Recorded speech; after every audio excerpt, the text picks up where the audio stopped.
Sanjay, it's been a long day.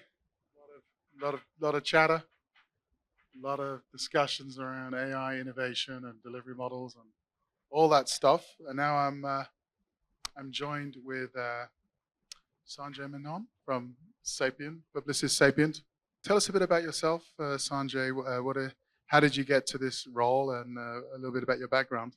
Oh, thanks, Phil. Firstly, I appreciate the opportunity. I've actually been at Sapient for 25 years now. So I came to Sapient from another large consulting firm, and before that, I started my career with a bank. And over the years, one of the reasons I've stuck at the firm is it's a firm that's constantly disrupted itself, reinvented itself every 3 to 5 years. So as I jokingly tell people, it's 25 years and maybe 7 careers without changing your visiting card, apart from when the brand name changes. So that's a joy that a few have, and I've had the luxury and the privilege of doing that. So I've been in the role now for the last few years, where I look at India from the work we do globally for our clients, as well as the India markets as well. So I'm basically the single throat to choke, as my global CEO likes to tell me. Right. Too often. Right. Yes. Some of you may know Sanjay's boss, Nigel Vaz, based in London. He's a famous writer, thought leader in the space, real technologist of a CEO. But so tell me about your deep roots are in creative with tech. How is that working with India? You talk about innovation arbitrage. We talk about this organization you're in. What does innovation arbitrage mean to you? Yeah. Oh, great question, Phil. See, if you look at our roots have always been about helping our clients reimagine their business, right? So if this could be from the time when the internet was a thing, which was really reimagining their business from the physical to the virtual. If it's now in this case where digital has gone from being one more thing we do to the world itself and how you're relevant in that, it's constantly been about how do you help join the dots around what creates value. And what we're seeing is as firms continue to thrive and will need to thrive in these times of change. And I think the only thing that's changed is the speed of change has changed. Change has always been there, but the speed as a thing is increased.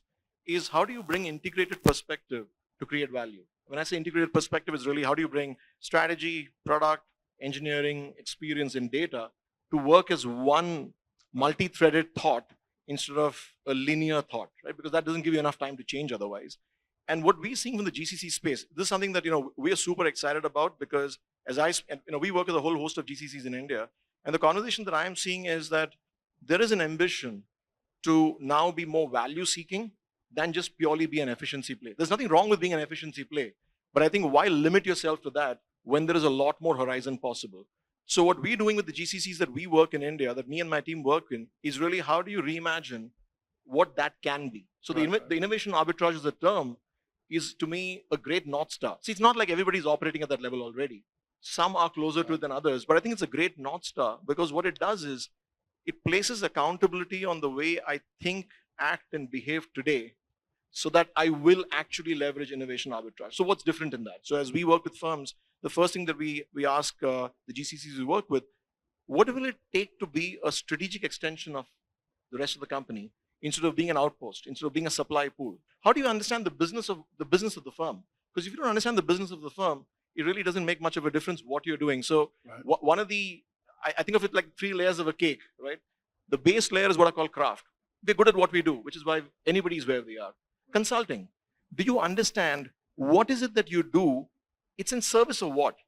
Otherwise, you're like a missile system without a guidance system, which is just an expensive missile that actually is of no use to anybody. And the third is leadership. Will you act with edge? Will you take leadership? Will you take accountability? Will you take risk? So when you look at all of that and you marry that into an ambition of an organization, that's where I think innovation arbitrage, really becomes an unlock. And that's what we're excited about as we partner with more and more GCCs in India. Right. Yeah. One of the things we spoke about this morning was the challenges India faces moving from this people first mindset to a product first mindset. How do you see India maintaining its competitive edge in light of this shift in the industry? What has been our biggest strength at this point in time as to how the industry has grown is also going to be one of those things where you will have to be able to step outside of yourself and say, what will get me to where I need to?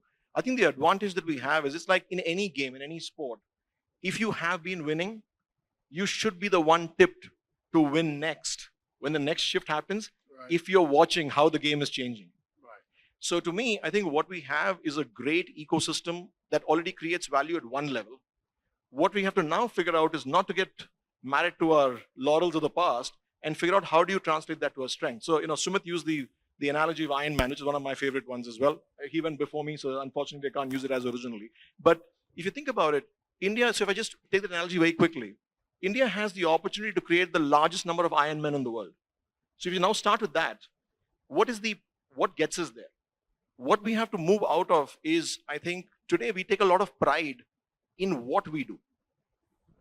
I have 10,000 people who do Java. I have 500 people who are data scientists. We've got to move past that and say, we've got to take pride in why we do what we do. What is it in service of? How much value have I created? Have I turned my company sales funnel conversion from 3.1% to 6.1% because of the 4 ideas I came up with is more exciting than saying I managed to increase my headcount by another 15,000 people. Right. Yeah, it's like, what problem are we trying to solve? Rather than solving problems, but finding. Yeah, it's the difference between, are you excited about problem solving, and therefore are you driven by value rather than being busy? See, because a lot of times when you are a cost center, your primary instinct is to be busy. And I have more people and they're more busy, I'm more valuable. Right. Instead of saying, and someone used the analogy of the army, I love that. To me, it's not about the army anymore. I'd rather have 500 Spartans than have a 10,000 person army, because the 300 Spartans took on the entire Persian army. Right? So what we figure out is, as we now look at the next kind of pivot on the GCCs, how are we creating those Spartans? Because I think that's where the innovation arbitrage is going to lie morely. And what was the difference about the Spartans? One, they could use many more weapons than just one. Second, they fought for a cause that was far deeper than just being employed and having a salary in the army. I mean, that's at least the way I've always internalized it, which I think they were the best fighting force on the planet. Yeah. I think you just answered the argument about, do we need that 70-hour working week, right? Totally. Okay. So on this level, what skills, mindsets, and leadership behaviors will be essential for the next generation workforce in India's GCCs? When you look at what is working and maybe what isn't working so much. Yeah, I think I'll tell you what's starting to work. I think what's starting to work is to actually let go a little bit of templates that have worked in the past. Right. So, someone spoke about experimentation, I think in one of the talent panels before that. I think that's brilliant. We have to truly allow our teams to be entrepreneurial. See, because innovation is not one person's agenda. It can't be a right of a few. It's actually a democratized access of many, right? So how do you create innovation as a mindset across your organization is going to truly about respecting innovation and encouraging it, and not saying, I want you to innovate, but please never fail, right? Yeah. So how do you draw that balance is going to be one. So first, do you encourage curiosity? Do you value experimentation? As a leader, are you role modeling change? Which is, as a leader, am I showing that I am willing to change who I am today or who I was 5 years back? Because even I realize this change is just not around me, it's about me as well. How do we ensure that, and for the GCCs more specifically, that the GCCs are setting as much of the innovation agenda and not just executing necessarily always an agenda that's already been solidified or templated. So I think, to me, the real genius of why someone will come and stay and play and grow is because when they know that, look here, I'm a peer. I'm truly a peer, which means the thought can start with me. And like soccer is a great analogy. If you look at a soccer team, it's usually felt that a center forward will score more often. That's just the way the team is configured. But there's no law that says only the center forward can score. A left back with the ball at the right time, the rest of the team's got to rally around them so that they can score. So to me, a great idea coming from anywhere has to get supported by the rest of the organization. That to me is a sign of like someone spoke about global leadership roles from India. Right. So those kind of things I think are the mindsets and what we will need to encourage, experiment, work with, allow peer level, truly be peer level. And the one thing that makes it easy, someone spoke about context a little while earlier. The thing that I've seen shift already is with large language models and organizational context being able to get embedded in them, context actually is ubiquitous now. It's everywhere. Yeah. I don't have to be in the market to get the context. I could get, as long as I know what question to ask, I can gain the context from everywhere. So you really democratized access to context as well, which again is, I think, one of those things that has to change, and that will allow then the right idea to come from anywhere in the world, which I think will allow the GCCs to really elevate. And that's at least when we work with them, and even when we transform ourselves, we are continuously trying to be true to that. Okay, interesting. So I keep calling about your boss, but Nigel talked a lot when I last spoke to him about unlearning to relearn. Yeah. I don't know if that's something that you've been able to adopt in the mindset in India, but what would the Indian talent that you work with need to unlearn so they can relearn the innovation ways? Yeah. See, I think if you look at it, sometimes success is your biggest, blocker to further success, right? Success of the past. I think we've had a bit of a template of saying, I need to learn one thing, learn it really well, and then just harvest it for a very long time. Yes. So there's a muscle of, have I landed that one thing that's going to be, a multi-year yield for me? And usually that Right. multi-year was 10 to 15 years. Usually it was either a language, a perspective, a functionality, or whatever. So the unlearning is that whatever I learn, so it's like, it's like from going from dieting to well-being, right?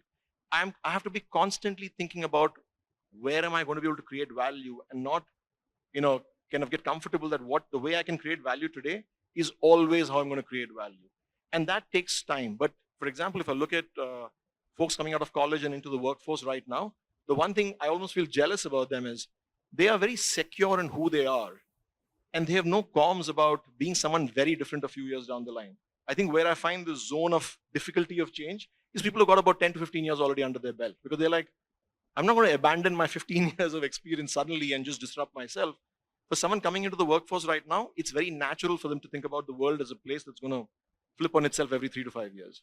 So you think younger folks coming in are ready to change and constantly adapt, and it's us mid-career folks who are afraid of change? And we spoke earlier, I think 45% of employees today are scared of AI. They're threatened by it. Correct. So then how do we flip that with the more mature, experienced people? If change doesn't inspire you, it'll always intimidate you. You can never be indifferent to change, especially if you're in the zone of change. I think what we don't do enough of or encourage is how this will make someone better at what they do, instead of putting them into this insecurity of, this might be you. And so how do you actually help that thing of saying this change is because you will grow through it, and make it easy, make it simple, I go back to the role modeling it, and also simplify it. All change doesn't have to be complex. A journey of 1,000 miles still starts with a single step. So what is that first step, and how do you help people understand that? But the minute people realize that this actually is something that makes me better, I'm not saying everybody will change, but a larger percentage will change. Otherwise, you'll be always fighting change, where people will keep either, disregarding the change or telling you why it doesn't make sense. I think how do you change that into, and that's the thing where there's got to be a lot of communication, there's got to be a lot of tooling. So a lot of the conversations earlier about how do you help tooling make it easier. If you truly inspire people that they can be the Iron Man, you've got to show them the suit, and the suit is easy to wear and easy to operate, right? And it makes them a better version of themselves. Leadership in India GCCs, I think the biggest challenge is getting a big voice with the C-suite in the major enterprise. They're getting increasingly important. I was talking to some folks even just this week about the fact that they're reporting right up to American headquarters and these types of things. But what's your advice to Indian leaders in GCCs today to have a bigger voice in their global enterprises and not just sort of managing down within India? Yeah, I think there's one of the things that's come to mind. One is, I think, the what they need to do, and the other is the how they can go about doing that, right? I think the what they need to do is, as you said, I think there is a seat at the table. More often than not, I think that seat is coming now as part of just the role and what is expected of the GCCs. Right. But when you're at that table, what conversation are you having? I think that's where you got to be bold. You have to lead with a vision. You have to take a punt. You have to take a risk. You can't be safe. If you're safe, you're ordinary. If you're safe, you're predictable. If you've got to hold the audience, you've got to hold the attention, you have to make a punt. You have to take some risk. Now, the how to get it right is where I think in what I heard in the previous panel, which I completely agree with, I feel a lot of times the GCCs see the service providers or the systems integrators or whatever the word of the week as competition. It's like, for me to win, you have to lose. Or if you win, then I lose. I think it's the other way around. I think the GCC leaders should actually take point and take the lead in stitching this ecosystem together, right? They're the captain of the ship. And the ship has the startups, it has the systems integrators, and it has their own teams. And it's all one team. It allows them to then synthesize all that wealth of knowledge and perspective and have that big idea at that larger table. But the minute you divide and conquer, the idea is already reductive. So that to me is, I think, the big shift. I think if that happens, I think we've got a lot more unlock. The other also thing is, Phil, whenever people tell me this, that we'll lose jobs because of Gen AI, or how do people kind of get worried about it? The thought that comes to mind is, we therefore are assuming that there is a set amount of value to be created in the world. And if I can automate more of it, I need less people. For example, the world economy has gone from 30 trillion to 110 trillion in the last 25 years. So there's a lot more value being created. Jobs have only increased. So to me, I actually feel that if Gen AI can play the role that I think it can, it shouldn't take us 25 years to go from 110 to 440. Yeah. And we should get to maybe 600 or 700 by fueling that and leveraging that. So I think value is an infinite construct. And the more we can fuel it, everybody wins in the collective. It's not a zero-sum game where value is set. And therefore, if less people can do more, then someone else has to kind of fall off the ship. That's right. Yeah, when you're looking to grow a business, you're always looking for talent to help you grow your business. You're not looking for talent to just maintain your old business. Totally. This has been wonderful. I appreciate a lot of rapid insights at the dark hours of the mid-afternoon, just before the coffee break. Is it coffee break? It is coffee break. Okay. So thank you very much, Sanjay. Really appreciate it. Likewise. Cheers. Thank you.